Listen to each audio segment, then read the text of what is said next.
토마스 아퀴나스라고 하는 철학자는 책 한 권의 사람이 무섭다 이런 말을 했습니다.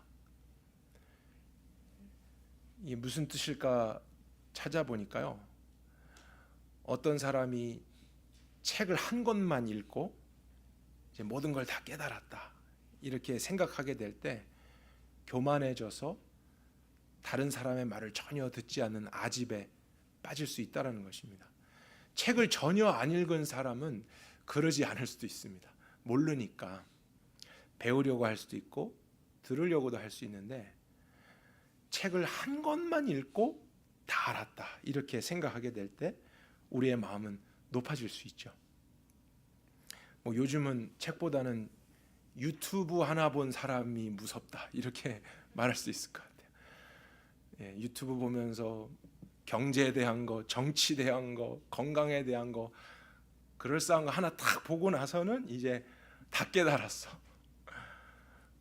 박사학위 이제 몇 개 있는 것처럼 다른 사람에게 막 전하기 시작하고, 그럴 때 주변 사람들이 참 힘들어집니다. 근데 저는 성경을 볼 때도 비슷한 어려움이 있다고 생각해요.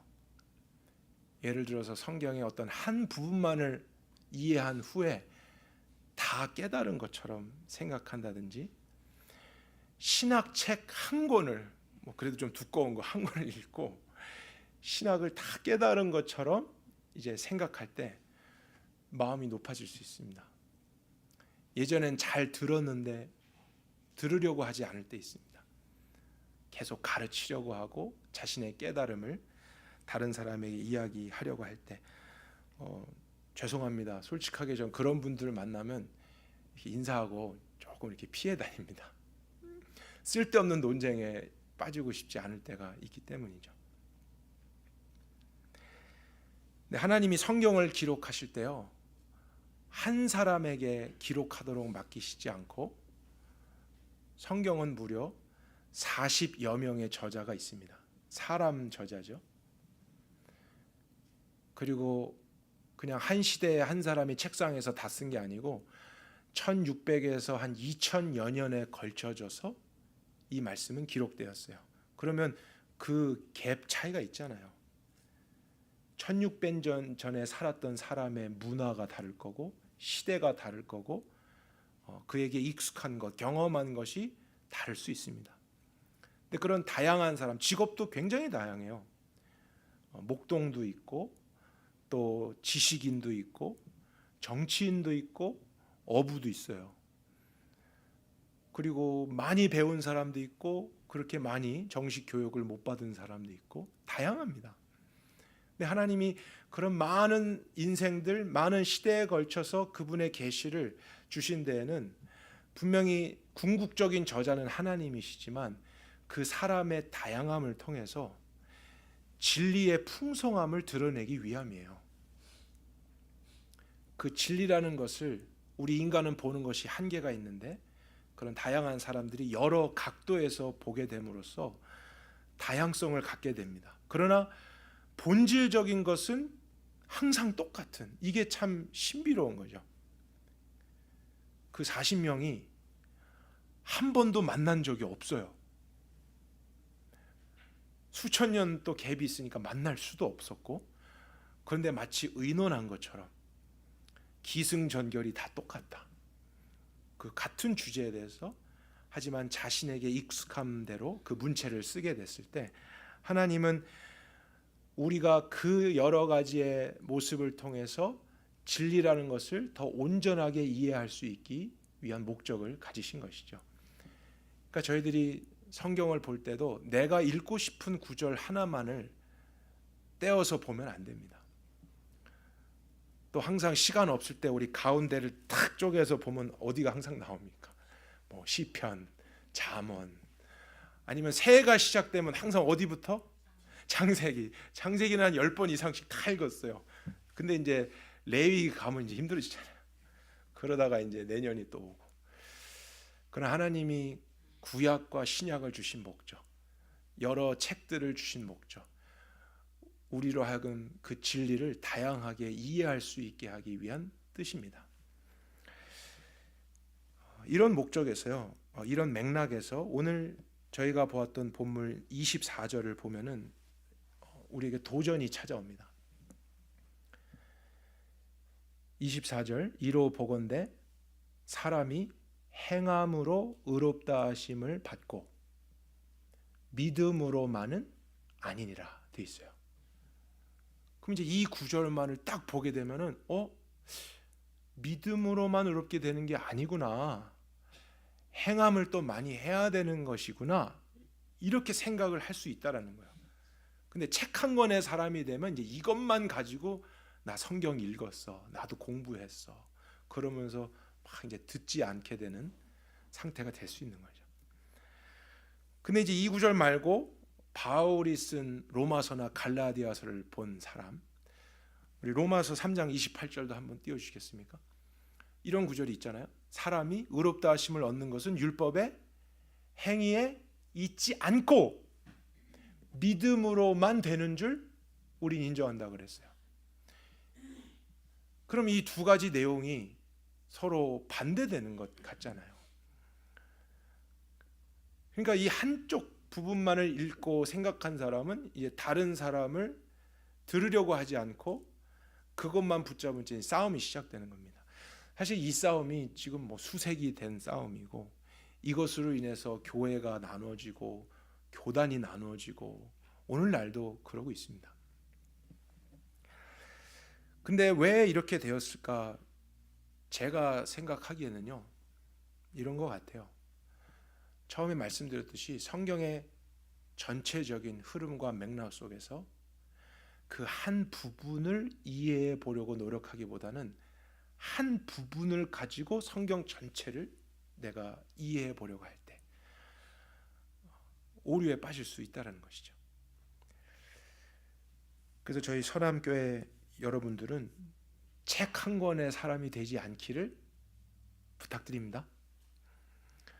내년도 계획 세울 때 이번에는 뭐 요한계시록부터 이렇게 한번 계획을 세워보세요. 선지서부터 이사야서부터 이렇게 꼭 순서대로 읽어야 될 필요는 없습니다. 그래서 겸손히 우리가 모든 말씀에 기울여서 성경의 저자이신 하나님의 뜻을 이해해 가면은 하나님께서 친히 보여주시고 인도해 주실 거예요. 제가 야고보서 하면 가장 먼저 떠오르는 구절이 믿음과 행함에 대한 이런 내용인데, 그래서 이 내용을 연구하다가 한 주에 다루기가 참 어렵겠다 생각이 들었어요.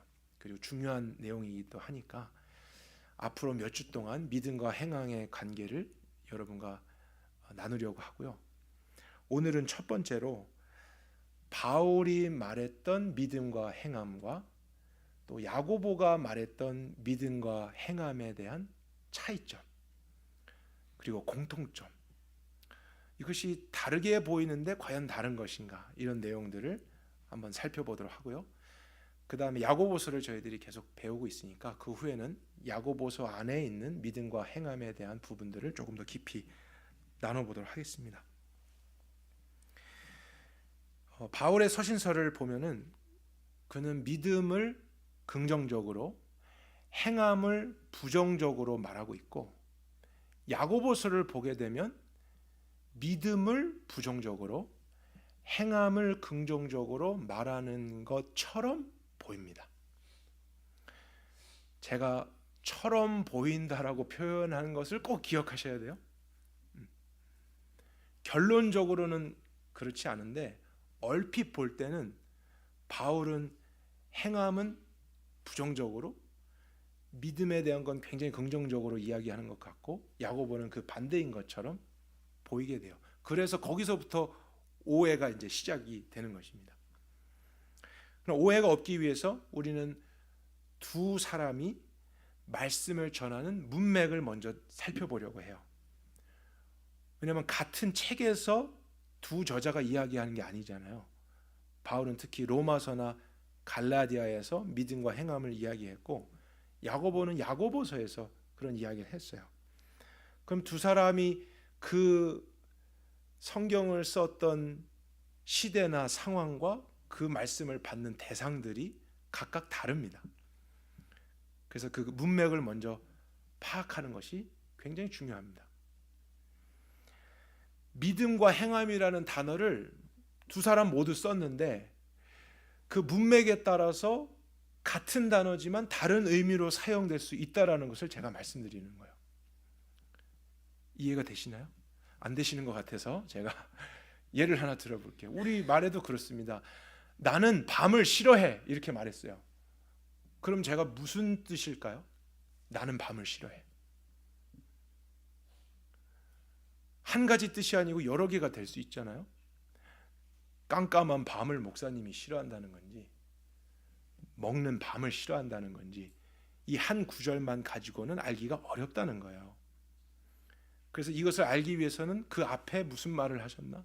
그 다음엔 무슨 말이 나올 건가? 문맥이 필요하다는 거예요. 그러니까 믿음이라는 말, 행함이라는 단어 똑같이 사용됐어도 어떤 성경에서 누가 어떻게 누구에게 사용했는가에 대한 문맥 없이 그것만 보면은 다른 이야기 하고 있네, 싸우고 있네, 우리는 헷갈려 가는 거예요. 오해가 생긴다는 거예요. 그래서 각각이 어떠한 문맥 속에서 이야기하고 있는가를 먼저 살펴볼 필요가 있습니다.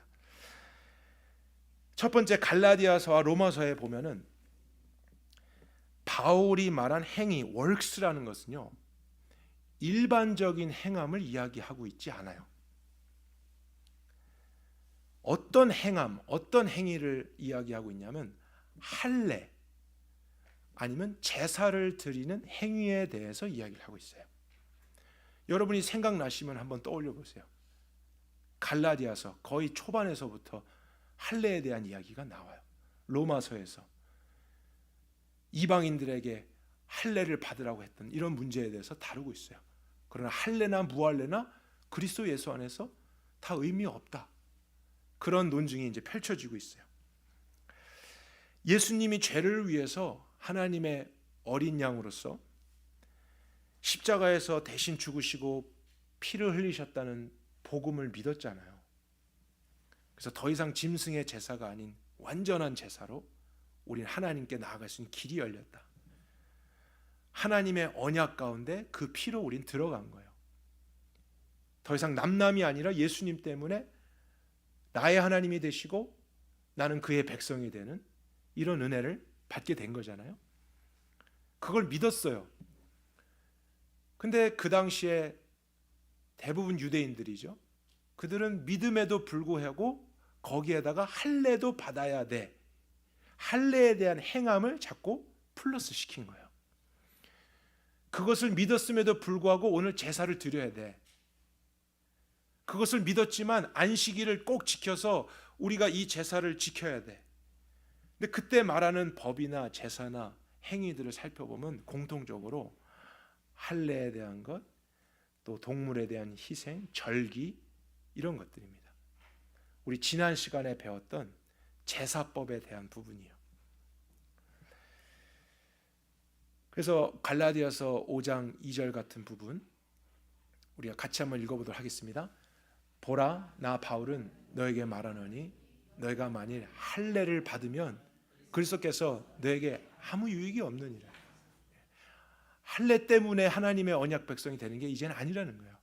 예수 그리스도 때문에 마음의 할례를 받음으로 유대인이든 이방이든 하나님의 백성이 되는 건데, 또 할례를 받아야만 한다고 말한다면 그리스도가 하신 일은 아무 유익이 없지 않냐. 그러지 말라라는 거예요. 오직 믿음만으로지 할례의 행함으로 아니라는 거죠. 4장 10절 11절도 같이 읽겠습니다. 너희가 날과 달과 절기와 해를 삼가 지키니 내가 너희를 위하여 수고하는 것이 헛되다. 날과 달과 절기 해를 지킨다. 무슨 의미일까요? 날마다 드리는 제사, 그리고 매 주일 드렸던 제사, 매달 드렸던 제사, 절기, 유월절, 안식일 이런 것들을 계속 지키고 있는 그리스도인들아, 너희가 자꾸 그렇게 하면, 짐승의 피 또 의지하고자 하면 내가 너희를 위해 수고한 건 다 헛될까 봐 난 두렵다. 너무 답답하다. 이제 그것은 그림자였고 실체가 왔는데 왜 여전히 그림자를 붙잡으려고 하냐? 실체만 의지하면 되지. 하나님의 약속이 그것이었는데, 그것에 대한 믿음으로만이었는데 왜 행함으로 의롭게 된다라는 것을 이방인들에게 전하고 있냐? 이런 문맥 속에서 부정적으로 말한 것이 뭐였다고요? 행함이었다고요. 이런 문맥 속에서 works, 그것은 필요 없다라고 이야기한 것입니다. 일반적인 행함을 이야기한 게 아니었어요.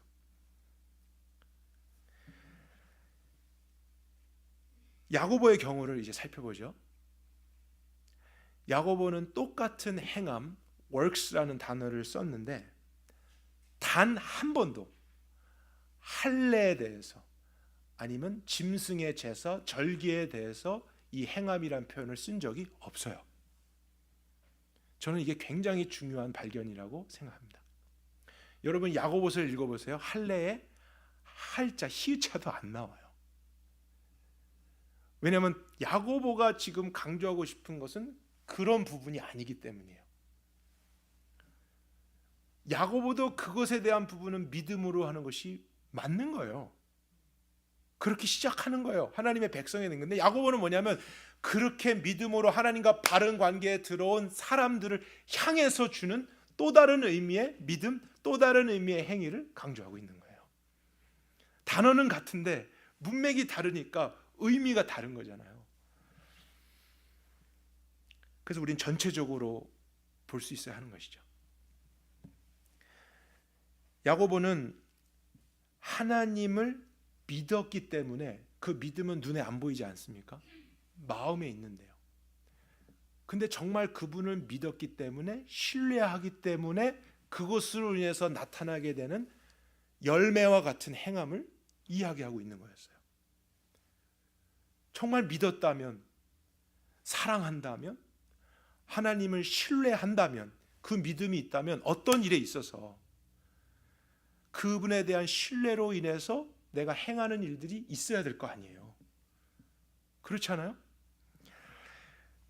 그러니까 궁극적으로 본다면 야고보는 행함을 강조한다기보다는 성경적인 그 믿음이란 게 뭘까를 강조하고 싶었던 거예요. 이 믿음에 대한 결과, 믿음에 대한 열매로 나타나는 행함에 대해서 이야기하고 있기 때문입니다. 근데 이 내용은 야고보가 처음 전하는 게 아니고 누구도 이렇게 가르치셨을까요? 예수님도 그렇게 가르치셨어요. 그들의 열매로 그들을 알 것이라고 말씀했기 때문이죠. 그래서 여러분 성경으로 한번 보시겠어요? 야고보서 2장 14절 같은 부분, 한글로도 한번 보고 영어로도 한번 보겠습니다. 내 형제들아, 만일 사람이 믿음이 있노라 하고 했는데 그 하고 앞에 말이라고 하는 단어가 들어가야 돼요. 믿음이 있노라 말하고 행함이 없으면, 영어로 이렇게 되어 있습니다. If someone says, 그랬어요. I have faith. 나 믿음이 있어. 이렇게 말했다는 거야, 누가. 근데 그렇게 말은 했는데 행함이 없다면 그 사람이 정말 믿음이 있는 것일까? 그러니까 행함에 대해서 강조하는 것 같지만 사실은 믿음의 본질에 대해서 그는 이야기를 하고 싶은 거예요. 할례와 상관없고 제사법하고 상관없어요. 완전히 다른 논쟁이에요. 근데 여러분, 이런 것이 저와 여러분들도 일상적으로 많이 경험하는 부분입니다. 우리 연인들을 먼저 한번 생각해 볼까요? 우리 데니스와 예은이가 있었으면 참 좋았을 텐데 이제 막 부부가 됐어요. 그럼 이제 두 사람이 있다가 갑자기 한 명이 자기야 사랑해 그랬어요. 그러면 이제 그 말을 듣고 상대방이 나도 사랑해 이제 이러는 거예요. 그럼 좋아 이러면서, 연인들은 그럽니다. 네, 부러우시죠? 연인들은 그래요. 여러분도 그러셨어요? 네. 그런데 이제 결혼을 하면 달라지기 시작하는 거예요. 성경에는 없는 얘기인데 진리 같아요. 결혼을 하면 변해요. 달라져요. 그래서 분위기가 됐어요. 그래서 진심이요. 자기야 사랑해. 이렇게 누군가 얘기를 했습니다. 그러면 그래 나도 사랑해. 이렇게 말하는 부부는 거의 없어요. 혹시 그렇게 말하시는 분 계세요? 진짜로 알고 싶어요. 계시면 우리 다음 주에 특강을 한번 해주세요. 우리 서남교회 부부들을 위해서 그 비결을 좀 알려주세요. 근데 만약에 부부 중에서 누가 자기야 사랑해 말했어요. 그러면 상대방은 어떻게 하냐면 딱 이러면서 말로만? 이렇게 나오는 거야. 말로만? 사랑한다고? 근데 사랑한다면 이럴 수 있어? 뭐 이제 이렇게 나오는 거죠.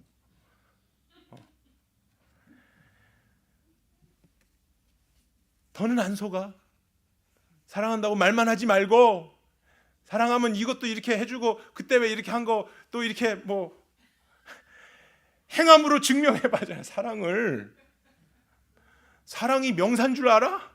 사랑은 동사야. 들은 것 있잖아요, 우리 유튜브에서. 그래서 근데 여러분, 사람들 사이에서도 우리가 그렇게 경험할진데요, 하나님에 대한 것도 더욱 그렇습니다. 우리가 입술로 하나님 사랑합니다 이런 고백을 합니다. 근데 그 입술의 말로 하나님을 사랑한다 했지만 삶에서 작은 부분 하나, 하나님이 정말 기뻐하시는 일을 내가 선택하거나 순종하는 삶을 살지 않는다면, 왜냐하면 사랑하면 내가 사랑하는 대상이 좋아하는 것을 하고 싶잖아요. 그 사랑 때문에, 사랑은 안 보이지만 그것에 의해서 그런 행함은 나오는 거잖아요. 그게 진실한 사랑 아닐까요? 근데 입술로만 사랑해 하는데, 우리 사기꾼들은 이런 거잖아요. 사기꾼들 말로는 막 좋은 거 사랑한다 이야기해놓고 사실은 안 하는 거잖아요. 없는 거잖아요. 거짓말하는 거잖아요. 근데 그리스도인들의 믿음이 이럴 수는 없다라는 거예요. 너의 믿음을 한번 생각해 보라라고 질문하고 있는 거예요. 이미 하나님과 바른 관계에 들어온 사람들을 향해서 주는 말이에요. 하나님 신뢰합니다. 하나님 믿습니다. 말했잖아요. 그러나 그 믿음이 연약해서 때로는 내 마음대로 할 때도 있잖아요. 그러나 회개할 때 있고. 근데 만약에 말을 했는데 한 번도 삶에서 작은 일 하나, 사소한 것 하나 하나님을 신뢰한다면, 그 신뢰 때문에, 믿음 때문에 나올 수 있는 가장 간단한 행위 뭐가 있을까요? 기도하는 거? 기도하겠잖아요. 하나님을 신뢰하면 하는 거잖아요. 하나님을 정말 믿는다면 이 일에서도 하나님 함께 해주세요, 기도할 수 있잖아요. 행함이에요. 이 믿음이 있기 때문에 나오는 결과라고요. 근데 이 행함이 없다 그러면 그 믿음은 진짜 믿음이겠느냐? 우리 모두에게 주는 질문이에요.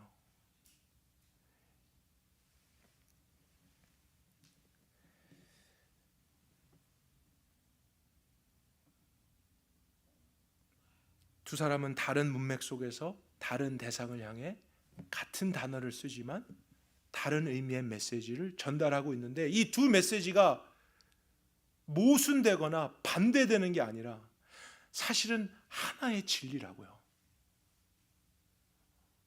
우리 할례 받음으로 짐승 죽여서 하나님의 백성 되는 거 아니에요.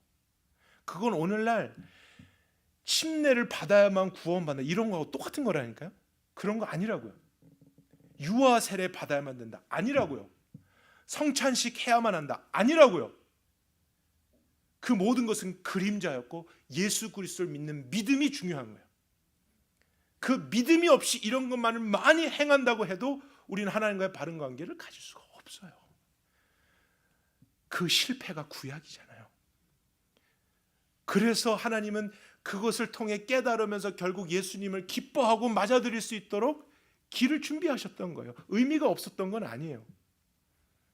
근데 그게 왔음에도 불구하고 또 믿었는데 다른 행함, 이런 할례와 관련된 거, 제사와 관련된 거, 절기 관련된 거, 그런 것을 해야만 의롭게 된다고 한다면 잘못된 거죠. 믿음으로만이 해요. 그러나 야고보는 그렇게 믿음으로 하나님의 백성이 된 사람들이 하나님을 정말 신뢰하며 살아야 되지 않냐? 그분을 신뢰할 수 있는 분이다. 믿을 수 있는 분이다. 더 그분을 사랑하자. 근데 어떤 사람이 Someone says, I have faith. I trust God. 말은 해요. 찬양은 잘해요. 근데 삶에 보니까 한 번도 하나님을 신뢰하지 않아요.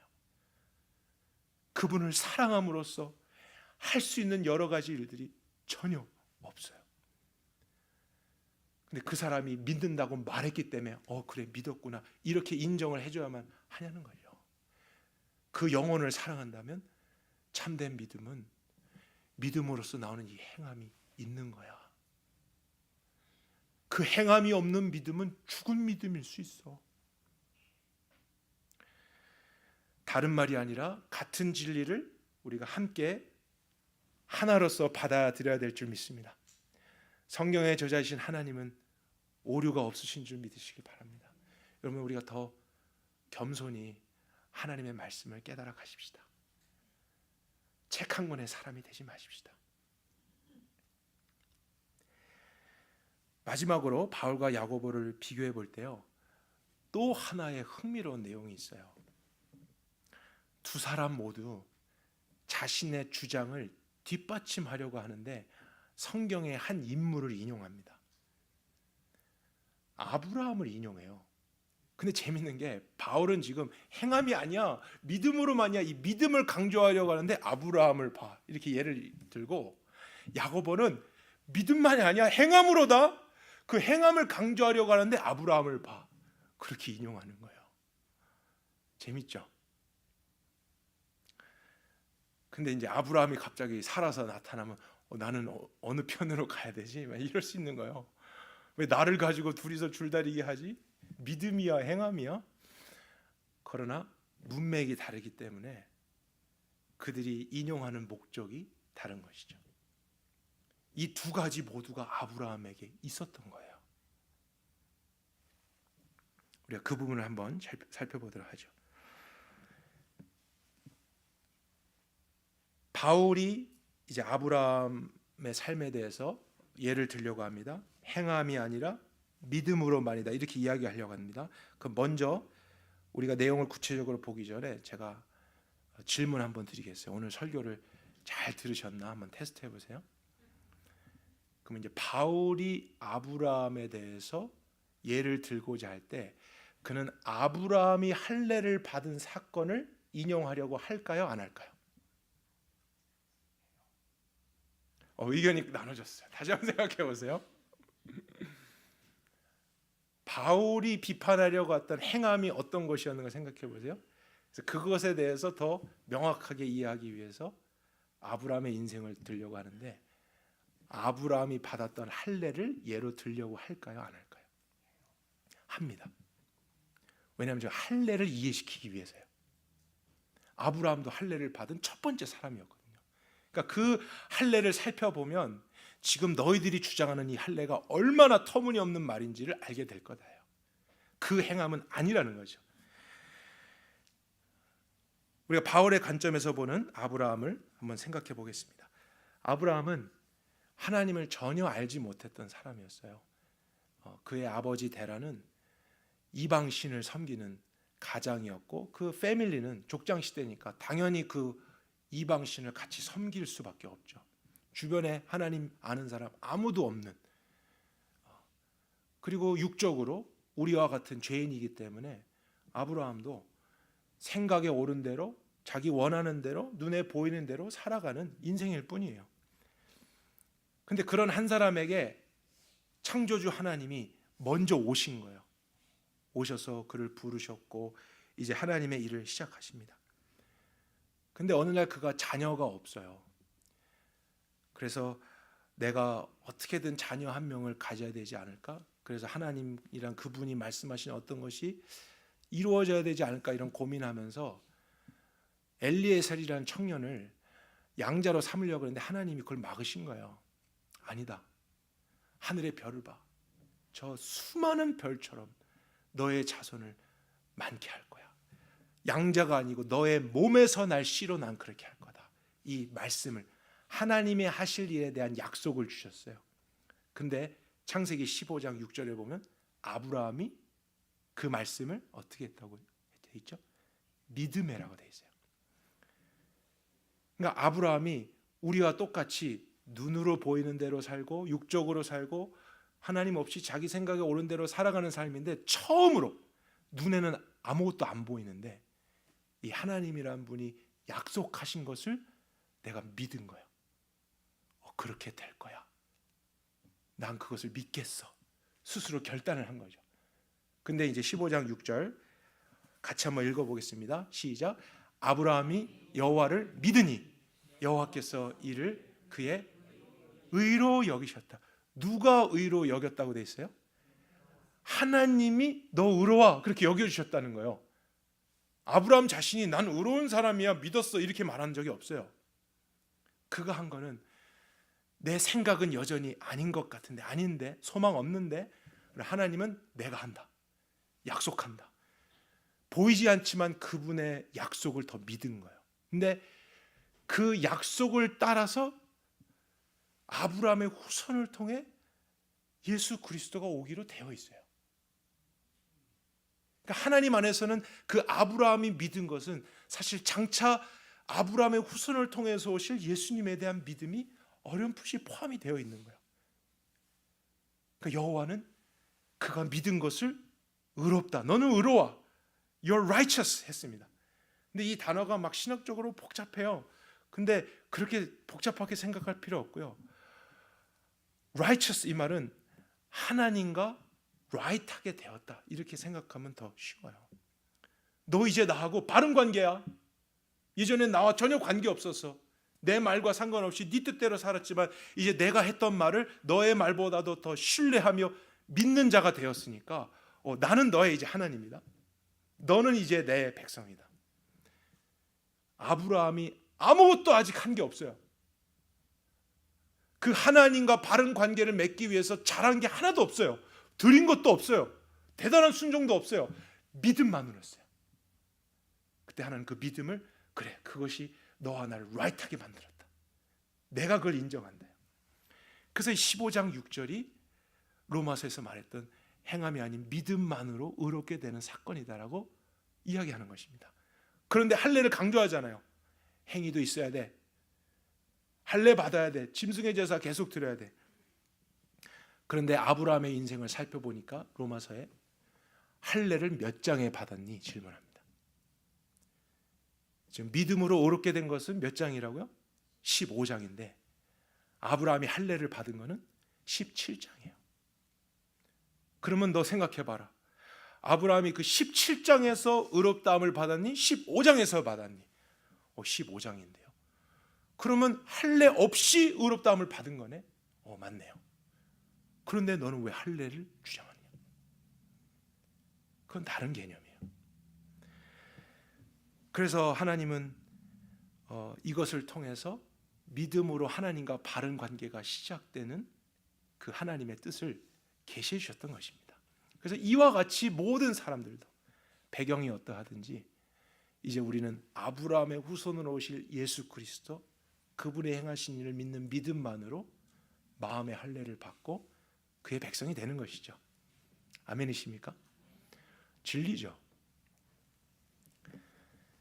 근데 야고보가 강조하려고 했던 아브라함의 인생은 이 부분이 아니라는 거예요. 이 할례 부분 아니고 다른 부분입니다.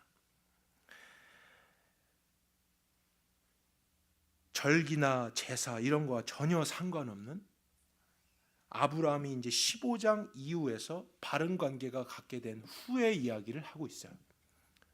바른 관계를 가졌는데 여러분 그 후에 아브라함이 바르게 됐으니까 모든 걸 바른 삶을 살게 되었나요? 실수를 한 번도 안 했나요?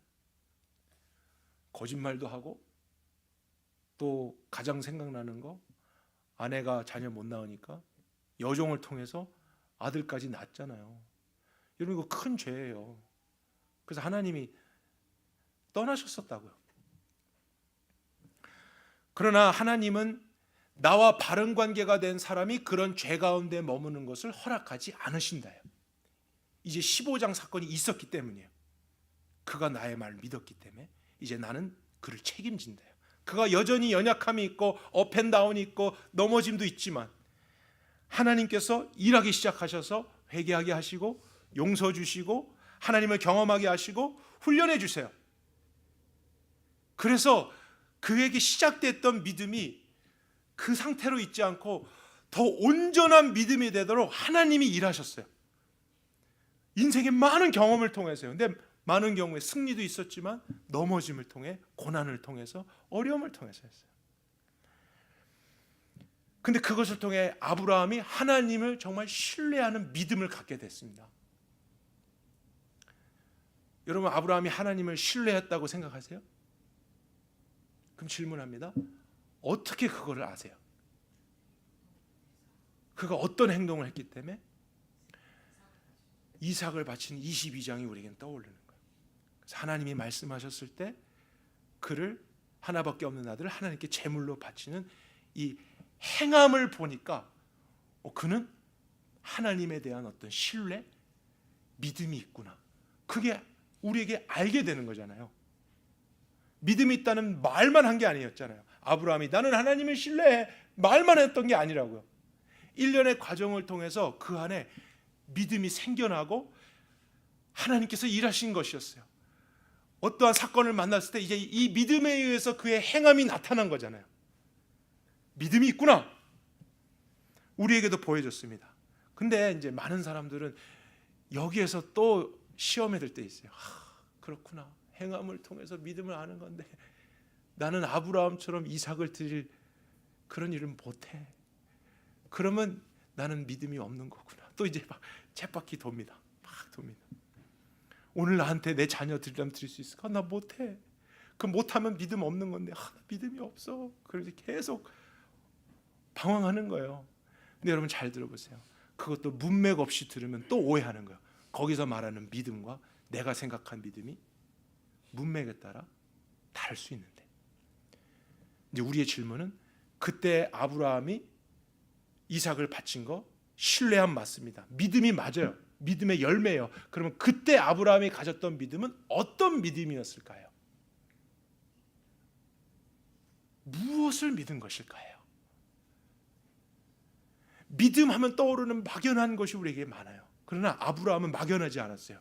한 가지를 그 일련의 인생의 넘어짐과 고통을 통해서 바르게 믿게 됐어요. 근데 이 믿음의 그 내용은 히브리서에 또 나와요. 그러니까 우리가 책 한 권의 사람이 되면 깨달을 수가 없겠죠.